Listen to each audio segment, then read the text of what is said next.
Some of us are outwardly successful, but inwardly feel unhappy and living a life lacking in purpose and meaning. The Necktie and the Jaguar by Carl Greer can help you discover what's important to you and how to go for it. For more information or to purchase the book, visit carlgreer.com. That's CarlGreer.com.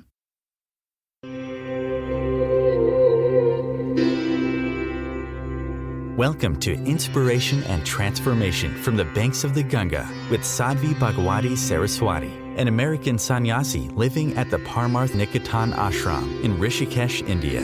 Sadhvi is president of the Divine Shakti Foundation, a charitable organization bringing education, vocational training, upliftment, and empowerment programs to women and children. Sadhvi is also Secretary General of the Global Interfaith Wash Alliance and Director of the world-famous International Yoga Festival. Join the musings of an American sannyasi as Sadhvi shares the wisdom and teachings of her guru, His Holiness Pujya Swami Chidanand Saraswatiji. Welcome, everyone, to Inspiration and Transformation from the holy banks of the sacred Ganga River in the land of Rishikesh, India.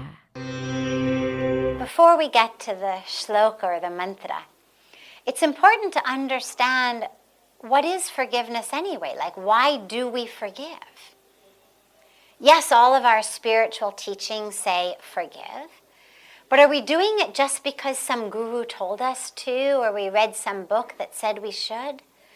Or there was some prayer or some meme or some share that we saw on social media that made it look like forgiveness was a good thing? Someone we follow online was talking about forgiveness, so we think, oh, I should forgive? If it's just that, it's not going to go very deep.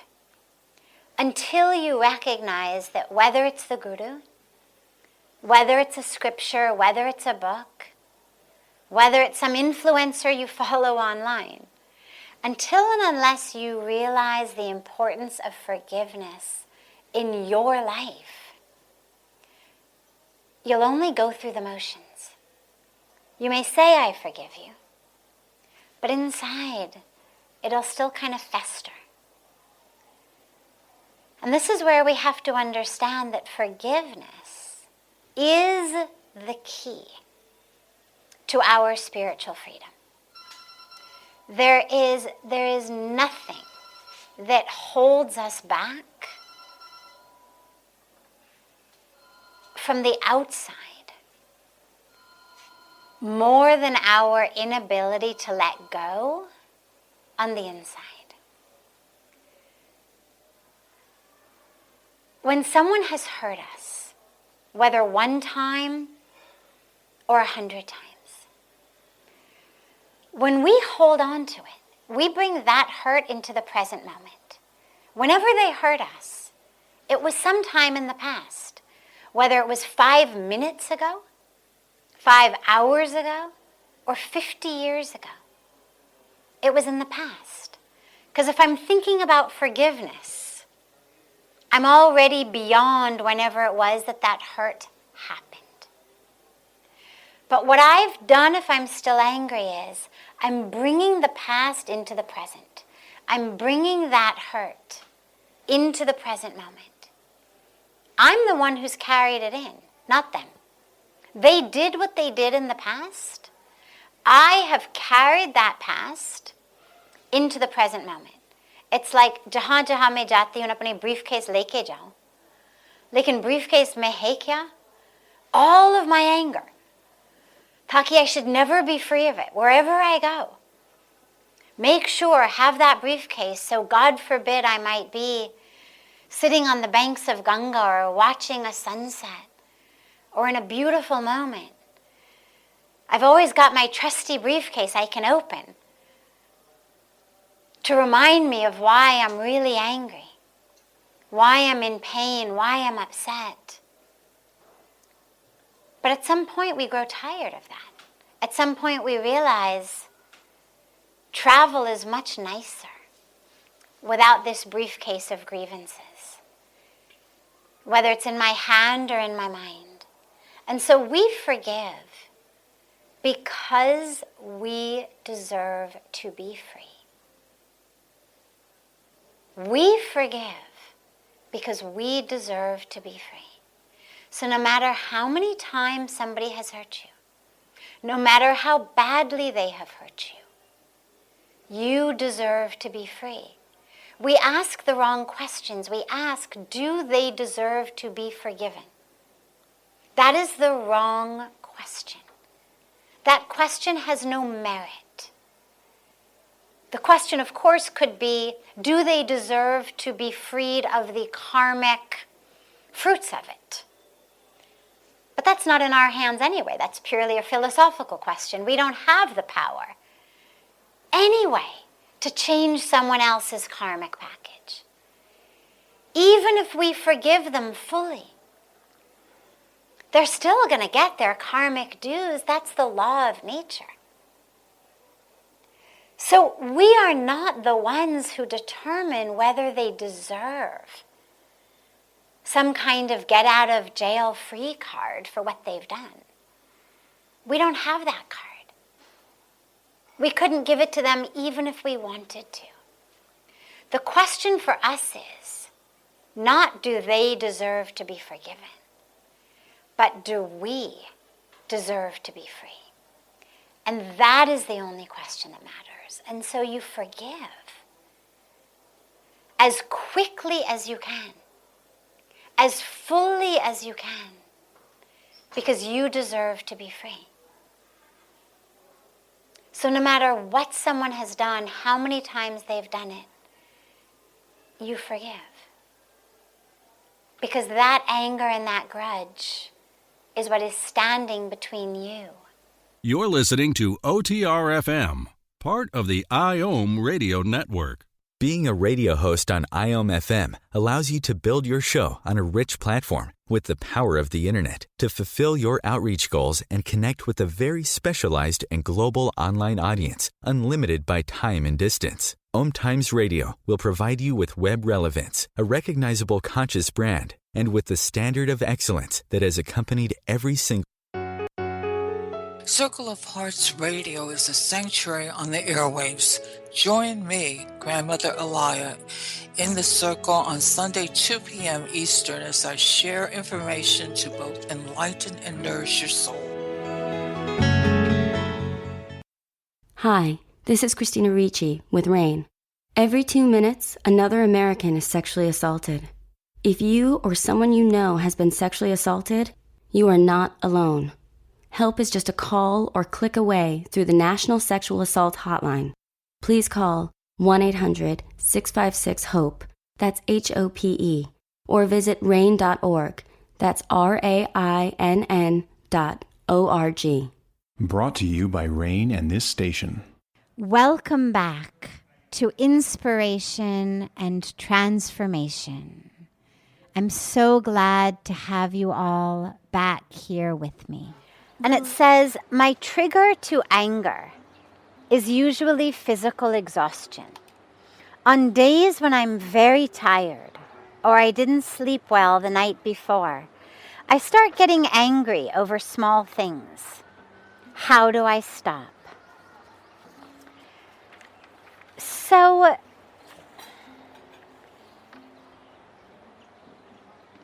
there's a couple of different things at play here.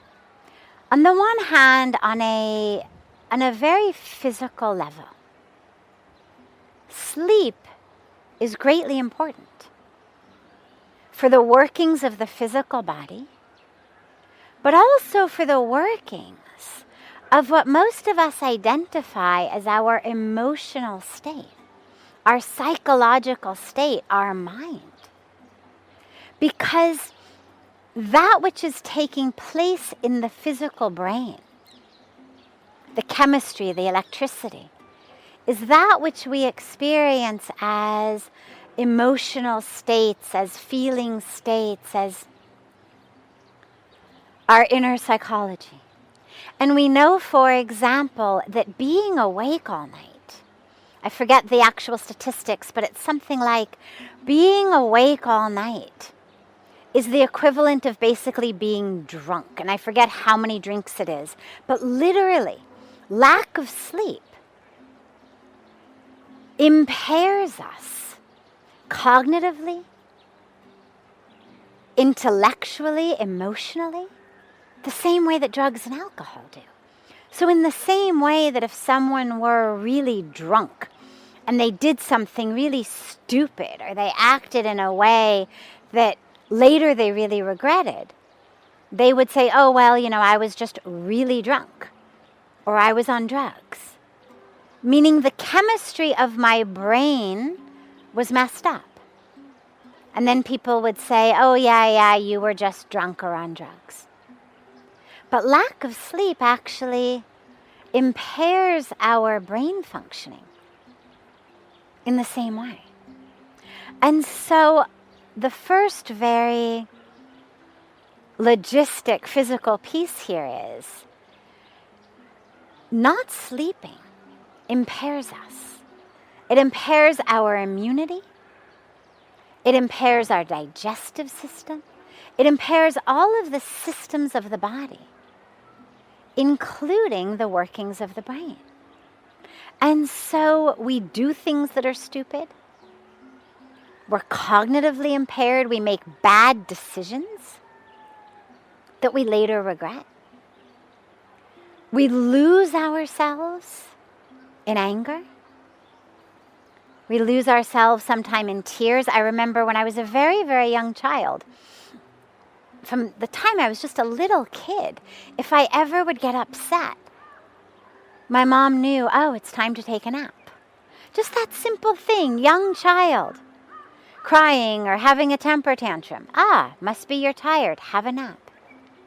So that which sometimes feels very deeply emotional, anger, pain, frustration, in many cases is attributable to something as simple as having been awake all night the night before, or not having slept properly for many days. So do whatever you need to do to make sure that you get a good night's sleep. That's first. But second is the awareness that there's a lot of different pieces that contribute to us being anchored and grounded. And it's not just sleep. Because there's also lots of beautiful times when we stay awake all night in prayer, in meditation. And far from being emotional wrecks the next day, we're inspired and uplifted and exuberant. So it's not as simple as hours of sleep. It has to do literally with the charge of our batteries. If your mobile phone is running low, you get staticky. Suddenly you can't hear properly. Suddenly a lot of the apps aren't functioning very well. Things shut down. You go on low power mode. Lots of things no longer work. And the same thing is true with us. As our internal battery weakens, and it weakens not just due to sleep. It weakens due to whether we're meditating, whether we're doing our yoga, whether we are living in truth or in lies, whether we're living from a place of ego or a place of being connected to God in truth. Things that deplete our batteries are a constant excessive focus outside on gotta get this, gotta achieve this, gotta have that. Running after unfulfilled expectations. And therefore the frustration, the anger, the pain that comes from not having them fulfilled. Not being anchored in our meditation. Not moving through the world from our heart. Not living in alignment with our Dharma. These are all the sorts of things that deplete our batteries. As well as physical things, of course. Lack of sleep, junk food, pollution. All of that stuff impacts us. And so this is where, when you lose yourself in anger, what it means is something very simple. Your batteries are low. And sure, some piece of that may be lack of sleep, but I would bet that there are other pieces as well in there. And so the solution becomes get proper sleep. But there's also lots of people in the world who lose their temper on 8 hours of sleep a night. So it's not as simple of a solution as just the sleep. Stay anchored, stay grounded, stay plugged in. Think literally of a mobile phone in the charger. It's got to be connected. It's got to be plugged in. Stay connected. Stay plugged in to that divine source within you, through prayer, through service, through love. Recognize that you are a vehicle and a vessel for God's will to flow. In love, in service, in truth. And the more you live as that, even if sometimes there are nights without much sleep, you'll be charged by something other than just sleep. You'll be charged by an energy that keeps saints and sages and yogis deeply peaceful, awake, enlightened, charged, even staying awake all night. So do both of those together and keep your batteries as charged as you can on the physical level, on the emotional level, and on the deeply spiritual level. This is OTR-FM, part of the IOM radio network. OMTimes Magazine is one of the leading online content providers of positivity, wellness, and personal empowerment. A philanthropic organization, their net proceeds are funneled to support worldwide charity initiatives via Humanity Healing International. Through their commitment to creating community and providing conscious content, they aspire to uplift humanity on a global scale. OMTimes, co-creating a more conscious lifestyle. Do you have time to read that inspiring book or that blog post you've been meaning to get to? In your busy world, how do you improve yourself and keep your life going? I'm Lisa Kay, and my Between Heaven and Earth radio show can transform your life just by listening. Be uplifted with inspiring topics, positive stories, and ideas that really work. Between Heaven and Earth Radio is conscious living for your soul, every Wednesday at 4 p.m. Eastern Time. Like Baldwin with People for the Ethical Treatment of Animals. I grew up loving circuses and other traveling animal shows, but it never occurred to me what life might be like for the animals. Training wild animals to do things they don't understand takes force. Routine discipline with a hook or whip with the heel of a boot shows the animal exactly who's the boss. Don't patronize animal acts. Please contact People for the Ethical Treatment of Animals. 757-622-PETA. Welcome back. This is Sadhvi Bhagawati Saraswati with inspiration and transformation. So we are energetic beings. We are beings of energy. You may think that you're really solid, but that's just because your eyes aren't as powerful as an electron microscope. But if you could see yourself under an electron microscope, what you'd realize is, oh my God, I thought this was where I ended and the world began, but actually I'm just swirling, twirling electrons. Actually, I'm just energy.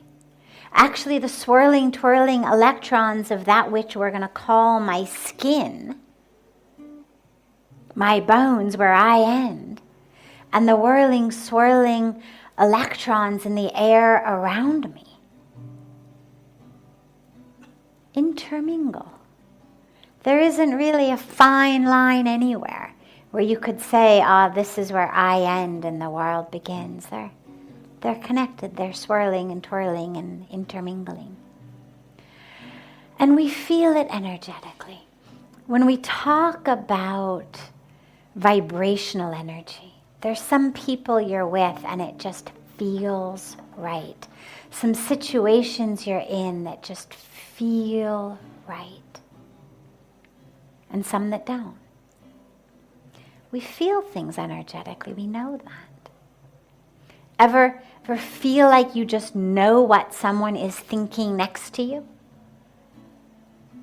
You know someone is watching you even though they're behind you, and you turn around and there they are staring at you? We feel it energetically. We now know also that there are machines that can read your brain scan, read your brain waves without even touching the skull. My beloved, dearest friend, Dr. Bruce Lipton, talks about this brilliantly and beautifully, about the machines that read your brain without even touching your skull. It used to be that if you wanted a brain scan, they would hook you all up to all kinds of machinery. They now can give you a reading of your brain waves without touching your skull.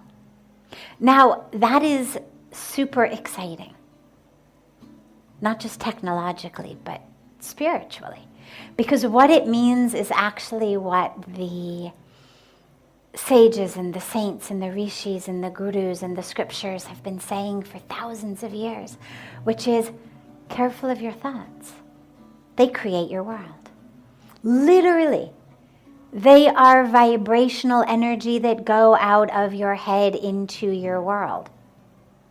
And machines can pick them up and can give you a reading. So that which I think, that which I feel, that which is going on in my brain, literally is emanating out into the world. Now that's one way that we know that happens. Scientifically, technologically. We also know there's all kinds of beautiful research done by so many people. You can Google the work of Lynn McTaggart and others like that who have done so much research on the power of intention and the power of what one person is thinking, sitting thousands of miles away, on things like the rate of cell division in the cells in a petri dish sitting in the hands of someone else. My brain, my thoughts, my intention, impacting the rate at which cells are dividing in a petri dish someone else is holding. Super, super exciting stuff. And this is not research that's coming out of, yoga studios, but it's research that is coming out of top universities, Princeton University, other universities all over in America, in England, Europe. So we've got the science backing that. What we also know from the study of energy is the more energy, the more energy. Turn on one little light bulb that's 20 watts, you're going to get 20 watts of light. Turn on 100 light bulbs, you're going to get 100 light bulbs of 20 watts. Change those bulbs to 100-watt bulbs, you're going to get a lot more light. The amount of light we have is proportionate to the number of bulbs and also to the power of each bulb. And this is where each of us, as a transmitter of energy, through the power of our thought, through the power of our intention, is transforming the world. The more of us, the more transformation. And the more powerful each of our abilities to transmit, also the more powerful. Here's the key. Those light bulbs, no matter how powerful they are, one thing is essential, non-negotiable. Absolute prerequisite requirement to get any energy out of them. They've got to be plugged in. If they're not connected to the source, if that light bulb is not in, or the bulb is not plugged into the wall, doesn't matter how many watts of energy you might theoretically have, you get zero. And that's the key for all of us. We have to be plugged in. We have to be connected. It's not about developing my power in a vacuum or in isolation, or as though somehow it's just all about me in this separation. It's about me as an instrument of transmission of divine energy and power. And to do that, I just have to be connected, have to be plugged in. And it doesn't matter how you do it. Think about how many different light sockets, how many electrical sockets each of your homes have. Plug a blender in one, plug a toaster in another, plug a lamp in, it doesn't matter. They're all connecting ultimately to the same grid. So if you say, well, where should I plug it? It doesn't matter. It's just based on convenience. Which outlet is easiest to reach? Which is closest? Which is fastest? Choose whatever way works for you to connect. To connect to the divine. It could be through a religious practice, through a specific name of the divine, a form of the divine. Could be through lying in the dirt and watching the sun refract through the branches of the tree. Could be in chanting Om. Could be in any one of infinite ways. Doesn't matter. But plug yourself in. And then heighten the power of that intention, the power of that thought. Focus it. Send it out. See it as is. Make it positive. Not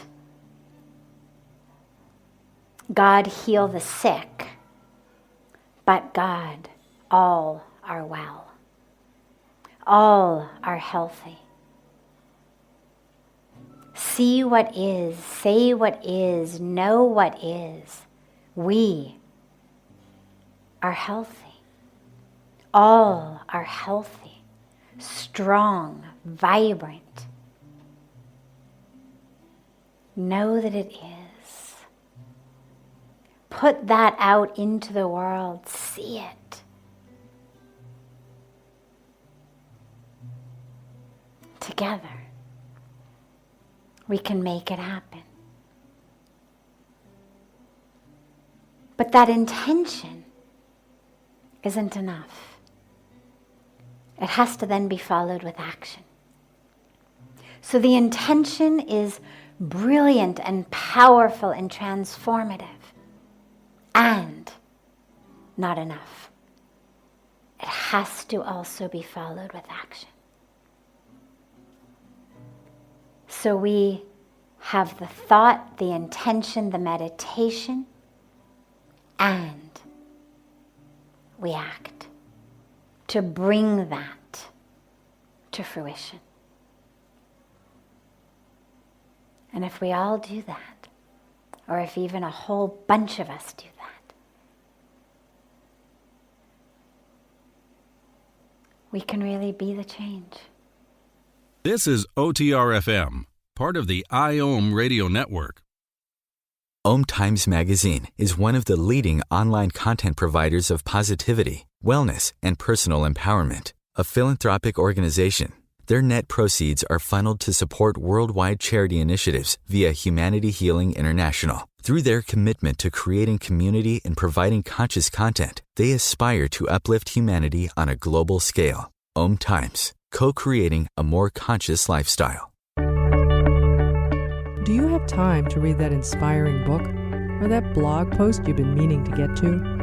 In your busy world, how do you improve yourself and keep your life going?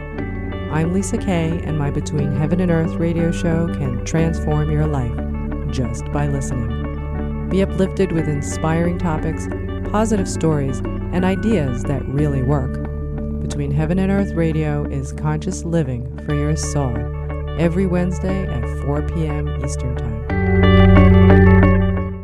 Like Baldwin with People for the Ethical Treatment of Animals. I grew up loving circuses and other traveling animal shows, but it never occurred to me what life might be like for the animals.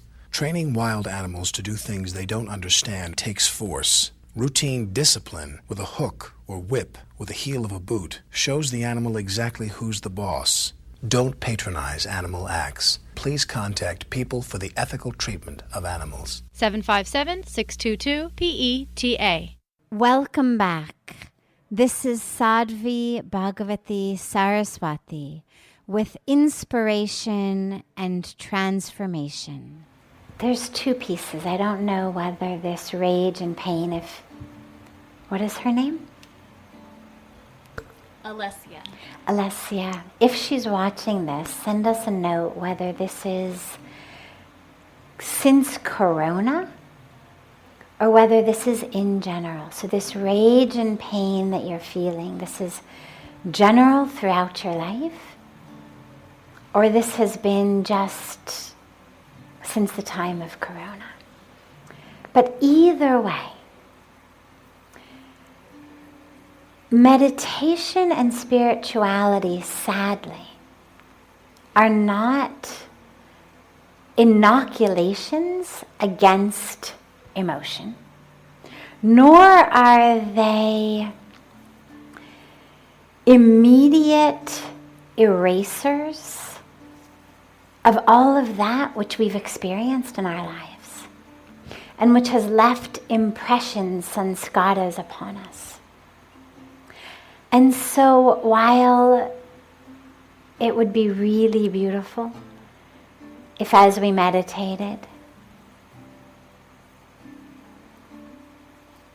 I were literally erasing all of that which happened prior to my meditation,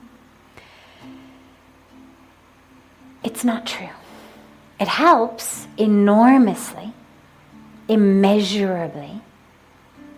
It removes the identification with the rage, with the pain. It removes the sense of victimhood, the sense of I am angry, I was hurt, I was abused, I am in pain. It removes that. Because suddenly I start to really touch who I is, which isn't rage and isn't pain and isn't the victim. So it transforms our relationship to our emotions. But it doesn't just erase them, nor does it vaccinate us against ever having them again. And if these are pre-corona, this is a... She did respond on Facebook and says in general. In general, okay. So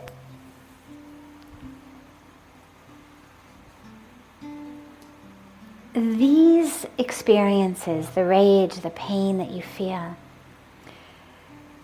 as you said, this has been going on throughout your life, just lockdown. So it's not a reaction to that, it's that which you're carrying.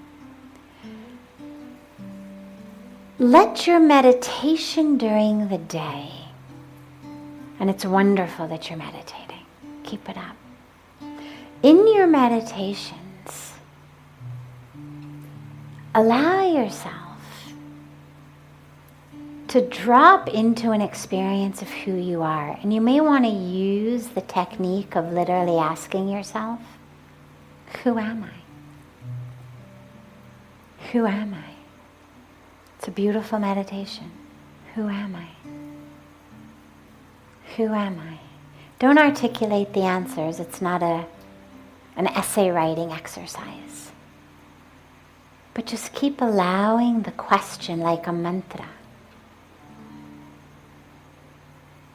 to chant within you, slowly but deeply, taking you deeper and deeper until the answer shows itself to you. It's not about answering with your intellectual mind.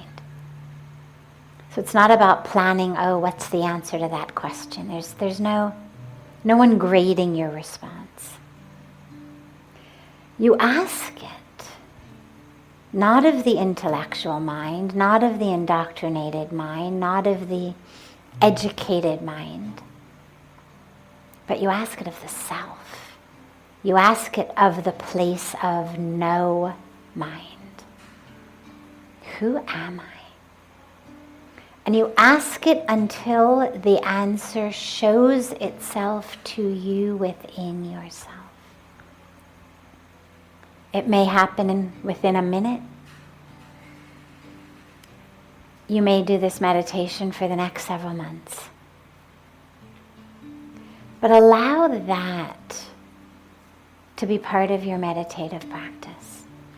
Because what will happen, even before the answer shows itself to you,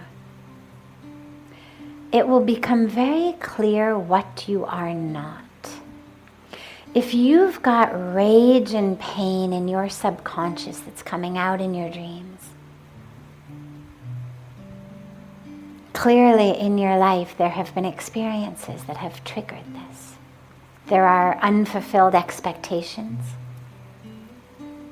things that happened that shouldn't have happened, things that should have happened that didn't happen,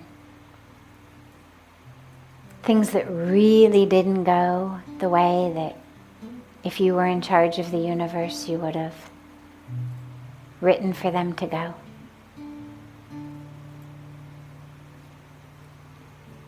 But as you ask yourself, who am I? What's going to become deeply apparent to you, not just to your intellectual mind, but to the place of experience, of awareness, of consciousness, of no mind within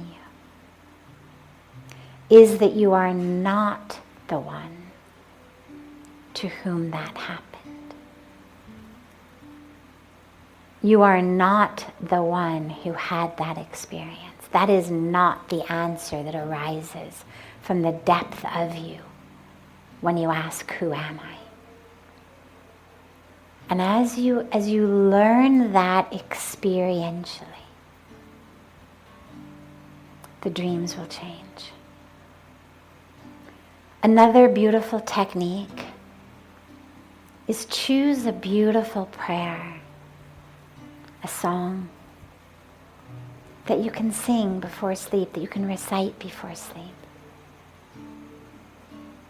Whether it's the Hanuman Chalisa, whether it's the prayer of St. Francis of Assisi, whatever it may be. Find something that really touches and inspires you. And just make a commitment to chant it every night before you sleep. It shouldn't be more than a few minutes. Otherwise, the days you're tired, you'll say, no, I'm too tired.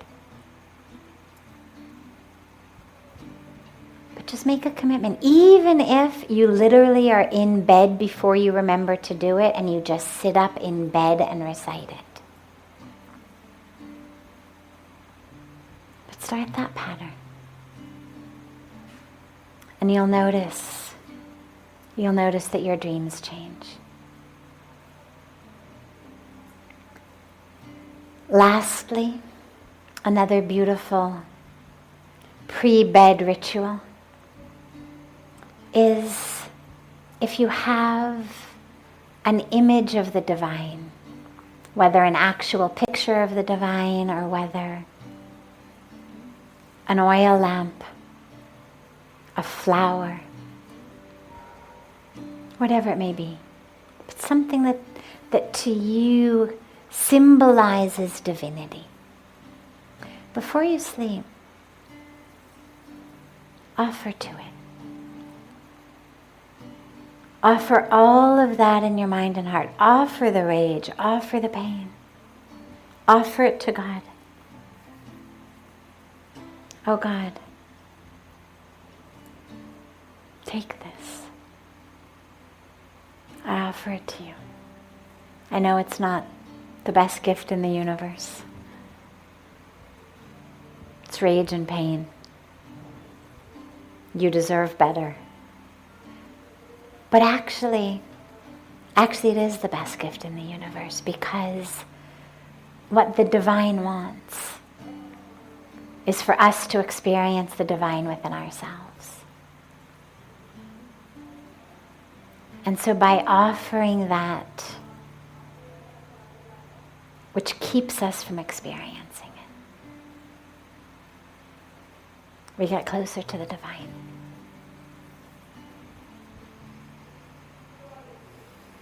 Do it for a few nights and then write back and let us know how it goes.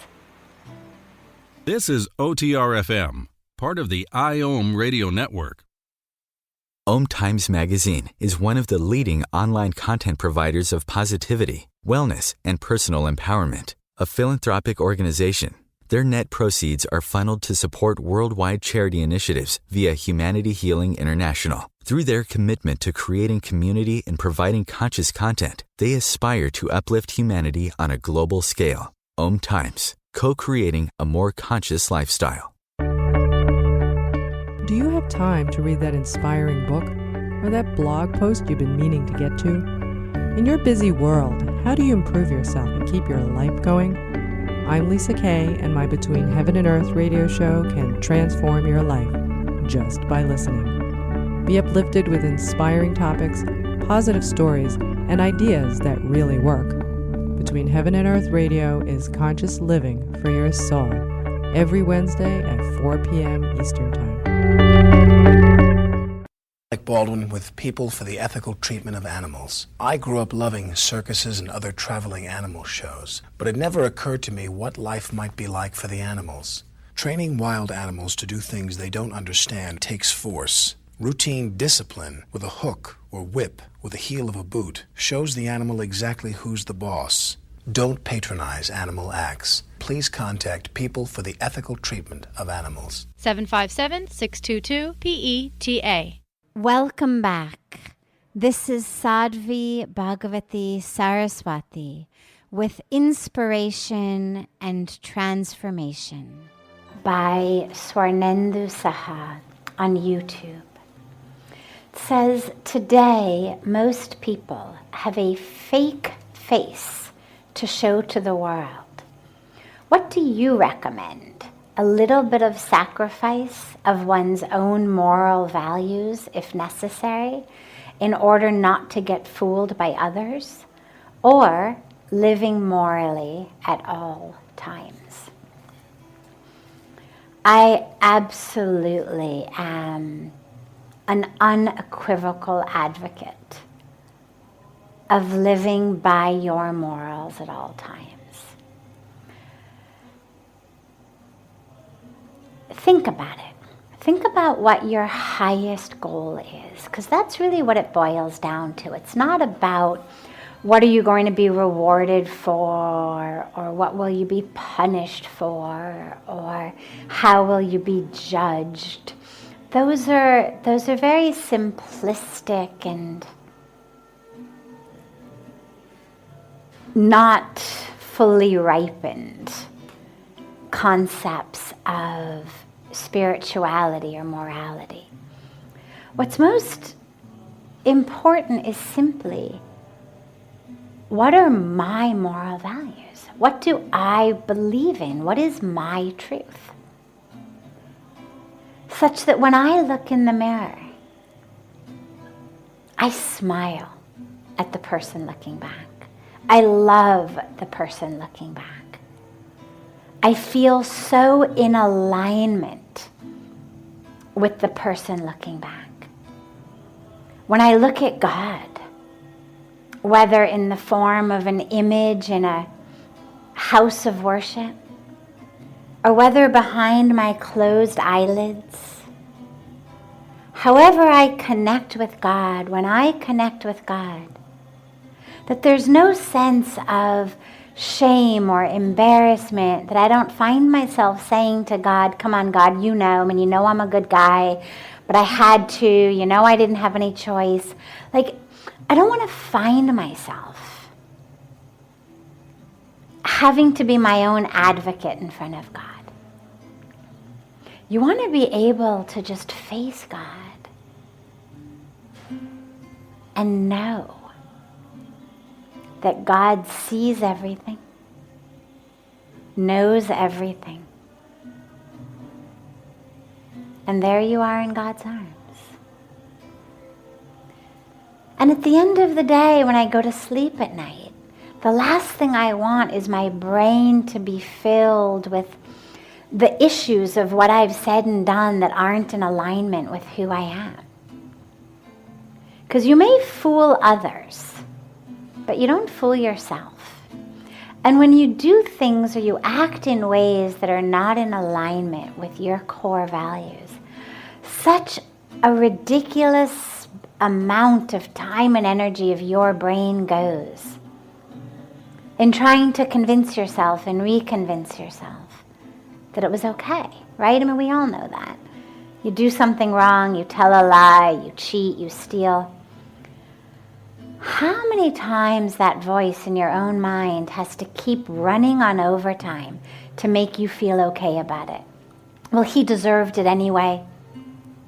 Or she didn't need it anyway. Or well, he did the same thing to me. Or well, everyone's doing it.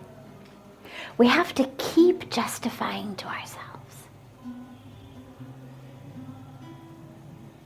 And I just don't think it's worth the time or the energy. It's not worth the lack of mental peace.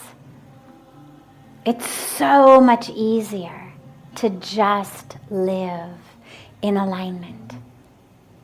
Whatever the money is, whatever the money may be, whatever way you think you're getting ahead may be, it's not worth it.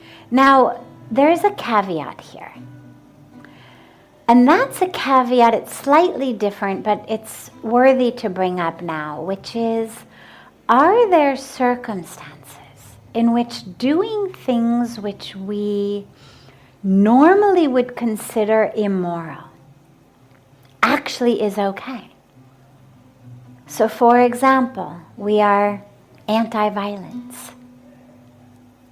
Does that mean that if you're walking down the street and someone attacks you or attacks the person with you, or you see someone attacking someone else, that you're not allowed to use any form of violence to protect yourself or others? No, I don't believe that. I think you are, if necessary. If just by raising your voice or yelling you can't get the person to stop, you've got to grab them or whack them with whatever you happen to have in your hand in order to get them to stop attacking, mugging, raping someone or you. But that's different, because morally inside most of us, we know that's okay to do. Most of us don't feel guilty for having to hit a mugger or a rapist with, an umbrella or a shopping bag or whatever we have in our hands in order to protect somebody's life. So that actually, even though it doesn't normally conform to our sense of morality, we know when it's okay. The problem becomes when we start trying to convince ourselves that things like a good business deal or getting something we want, having something we want, also falls in that kind of life or death protection survival basket, and it doesn't. And we know that because that's why we can't sleep. That's why the digestion gets messed up. That's why we find ourselves sort of advocating to God, hey God, you know, I'm a really good person. And so anything that you're going to have to explain to yourself or explain to God, don't bother doing it. It's not worth it. Your morals, your values, that's very core to who we are. And the minute that we start prostituting them out because we want something, our whole sense of identity changes. So it's actually very subtle and very insidious. It's not just about some negative karmic impact of having lied or stolen or cheated.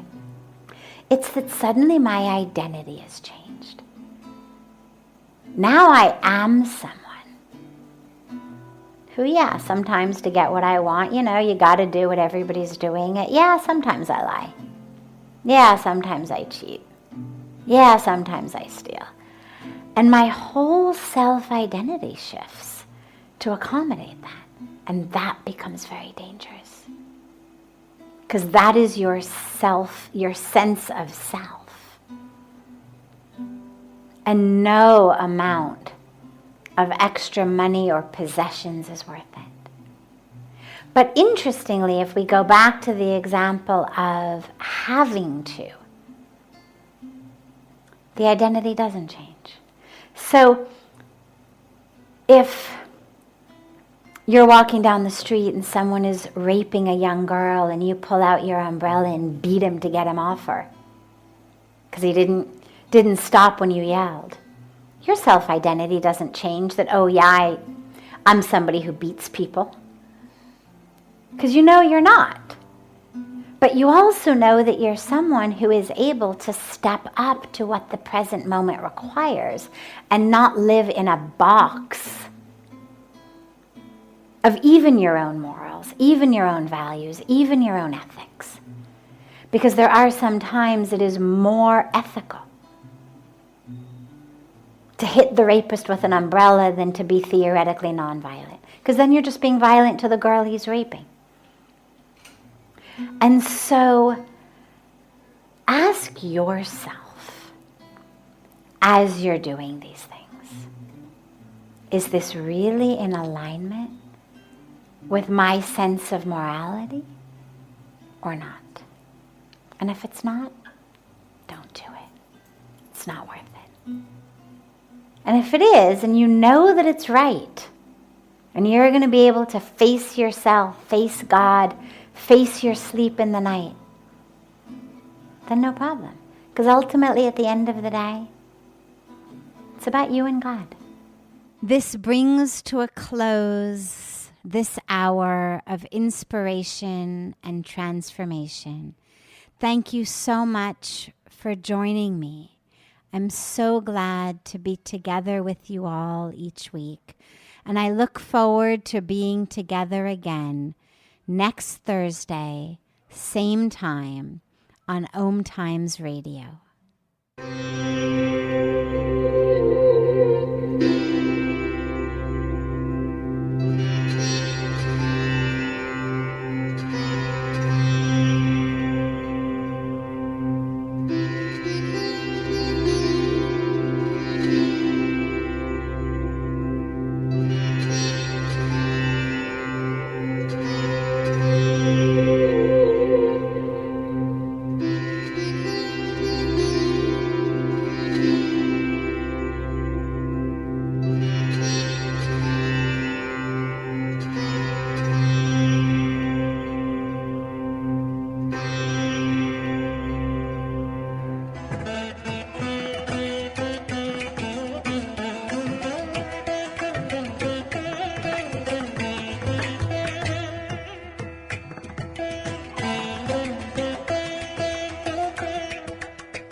Bye.